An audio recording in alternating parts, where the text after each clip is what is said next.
इंसान से सब कुछ छीना जा सकता है सिवा एक चीज के, वह है इंसान की तमाम आजादियों में से आखिरी, किसी भी हालात से उसे कैसे निपटना है। किसी को अपने आंसुओं पर शर्मिंदा होने की जरूरत नहीं। किसी भी इंसान के आंसू इस बात की गवाही हैं कि उसके पास वह महान साहस था, तकलीफ को बर्दाश्त करने की बहादुरी उसमें थी। ये उस किताब की कुछ मशहूर लाइनें हैं जिनके बारे में मैं आपको बताने जा रहा हूं। पहले उस किताब की शोहरत के कुछ रिकॉर्ड जान लीजिए। यह किताब 75 बरस पहले यानी 1946 में लिखी गई थी। अब तक इसके सैकड़ों प्रिंट आ चुके हैं, करोड़ों कॉपी बिक चुकी हैं, 24 से ज्यादा भाषाओं में अनुवाद हो चुका है। इस किताब का नाम है मैन सर्च फॉर मीनिंग, यानी इंसान की जिंदगी के मायने की तलाश। इसके लेखक हैं विक्टर फ्रैंकल। विक्टर जर्मनी के पड़ोस में बसे छोटे से देश ऑस्ट्रिया के रहने वाले थे। वह एक मनोचिकित्सक थे। विक्टर फ्रैंकल को ऑस्ट्रिया के 3 मशहूर मनोचिकित्सकों में गिना जाता है। उन्होंने ऑस्ट्रिया की राजधानी वियना के मेडिकल स्कूल से निकले मनोचिकित्सा के 3 सिद्धांतों में से एक, लोगोथेरेपाई का जनक कहा जाता है। बाकी के 2 मनोचिकित्सक थे सिगमंड फ्रायड और अल्फ्रेड एडलर। विक्टर एक यहूदी थे। उन्होंने वियना में ही पढ़ाई करके मनोविज्ञान के प्रोफेसर और डॉक्टर के तौर पर अपना करियर शुरू किया। लेकिन जब हिटलर ने ऑस्ट्रिया पर कब्जा कर लिया तो अन्य यहूदियों के साथ उन्हें भी बंदी बनाकर यहूदियों के लिए बने खास नजरबंदी कैंप में ले जाया गया। उनके माँ बाप, भाई और पत्नी सब अलग हो गए। इन सबको यहूदियों के लिए बनाए गए कंसंट्रेशन कैंप में बेहद बुरे हालात से गुजरना पड़ा। विक्टर के पिता की भूख और निमोनिया से मौत हो गई तो उनकी माँ और भाई को गैस चैम्बर में मार दिया गया। विक्टर की पत्नी, जिनके साथ उन्होंने शादीशुदा जिंदगी के महज 9 महीने बिताए थे, उनकी भी नजरबंदी कैंप में बीमारी से मौत हो गई। विक्टर ने हिटलर के अलग अलग कंसंट्रेशन कैंप में 3 साल बिताए। इस दौरान उनका सब कुछ छीन लिया गया। उनकी पहली किताब की मैन्यूस्क्रिप्ट, उनके परिवार के लोग, उनकी हस्ती।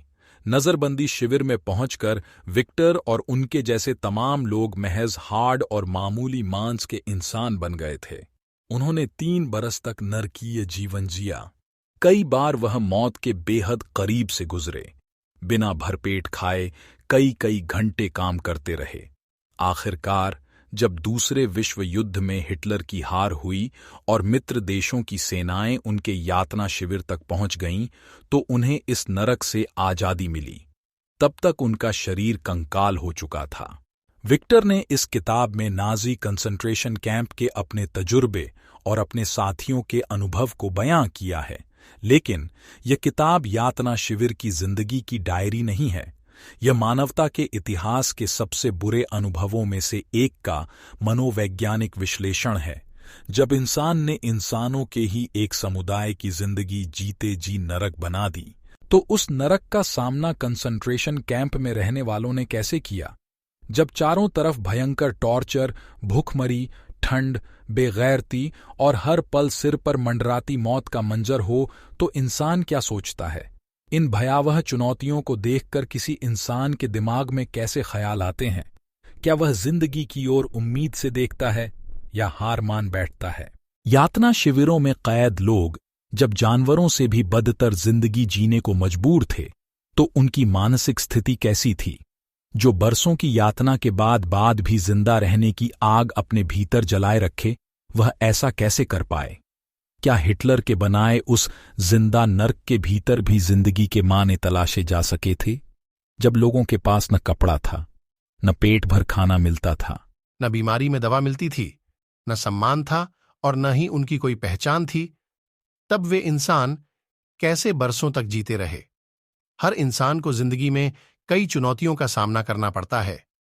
यह किताब पढ़कर उसे न सिर्फ इन मुश्किलों से जूझने का साहस मिलेगा, बल्कि जिंदगी जीने की एक नई रोशनी भी दिखाई देगी। विक्टर फ्रैंकल ने यह किताब महज 9 दिनों में लिख डाली थी। वह इसे बेनामी में छपवाना चाहते थे, जिससे उनके व्यक्तिगत कष्ट किसी की सोच को प्रभावित न कर सकें। लेकिन बाद में उन्होंने दोस्तों के मशविरे के चलते इसे अपना नाम दिया। करीब 150 पेज की इस किताब को जिंदगी की गीता, बाइबल, कुरान या गुरु ग्रंथ साहिब कहा जाए तो गलत नहीं होगा। किताब की शुरुआत में ही विक्टर आपके जहन को झकझोर देते हैं जब वह पूछते हैं कि तुम्हारी जिंदगी का मकसद क्या है। जब तक आप खुद को इस जुमले से संभालते हैं, तब तक विक्टर आपको अपनी जिंदगी के सबसे अंधेरे दौर की ओर लेकर चल देते हैं।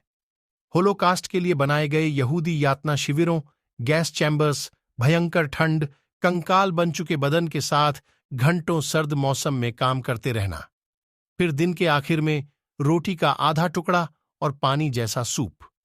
विक्टर इस पूरे तजुर्बे के दौरान आपको बताते रहते हैं कि जिंदगी का हर लम्हा चुनाव का होता है। आप क्या चुनते हैं, कैसा व्यवहार करते हैं, कैसा नजरिया रखते हैं, यही बातें आपकी किस्मत तय करती हैं। जैसे कि विक्टर बताते हैं कि जब वह पहले पहल पोलैंड के बदनाम ऑश्विट्ज़ यातना शिविर पहुंचते हैं तो वहीं पर किस्मत उनके सामने चुनाव का विकल्प रखती है। कंसंट्रेशन कैंप में बंदी बनाकर रखे गए लोग कुछ भी करने के लिए आजाद नहीं थे। कैंप में पहुंचते ही सभी बंदियों को एक कतार में आगे बढ़ने को कहा गया। जर्मनी की खुफिया एजेंसी का अधिकारी उंगली के इशारे से उन्हें दाहिने या बाएं जाने को कहता। जो दाएं जाने को कहे जाते वे सीधे गैस चैम्बर में भेजे जाते। हालांकि उस वक्त किसी को अंदाजा नहीं था कि यह कैसा चुनाव था, लेकिन विक्टर ने अंदाजा लगा लिया कि जो लोग स्वस्थ थे और काम करने लायक थे उन्हें बाईं ओर भेजा जाता था, वहीं जो एकदम निराश, हताश, कमजोर दिख रहे थे उन्हें दाईं ओर। विक्टर ने भयंकर ठंड और बदन पर गर्म कपड़े न होने के बावजूद आत्मविश्वास से उस एसएस ऑफिसर का सामना किया और वह सीधे गैस चैम्बर भेजे जाने से बच गए।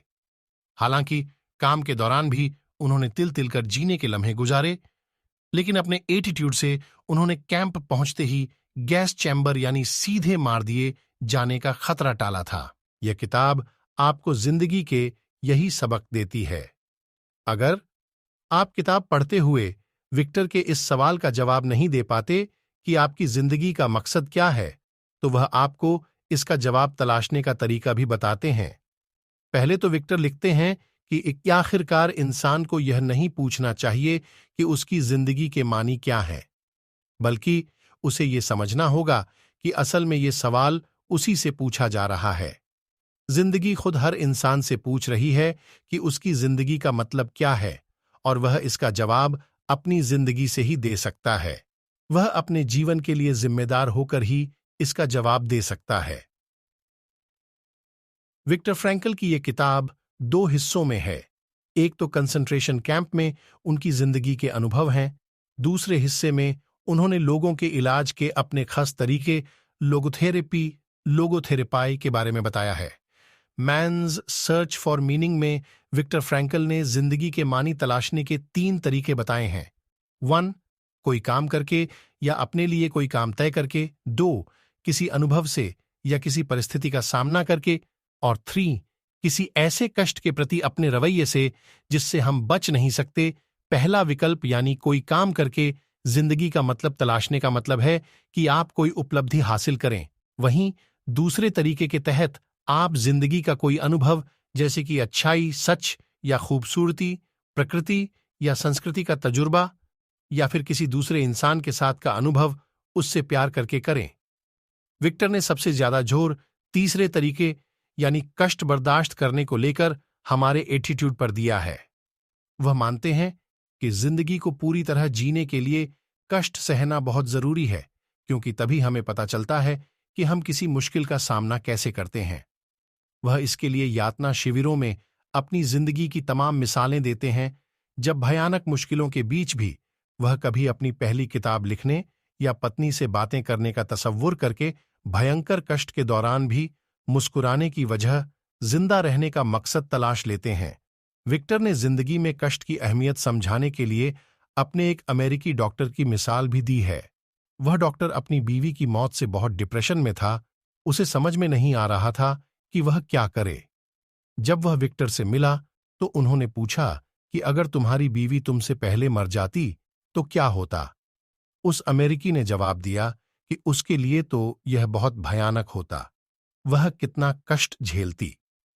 तब विक्टर ने उसे समझाया कि देखो डॉक्टर, वह ऐसा भयंकर कष्ट झेलने से बच गई क्योंकि तुमने उसे इस मुश्किल से बचा लिया, लेकिन उसे इस कष्ट से तुमने अपने आप को जिंदा रखकर बचाया है, इसलिए अब तुम्हें उसके हिस्से की तकलीफ झेलनी होगी।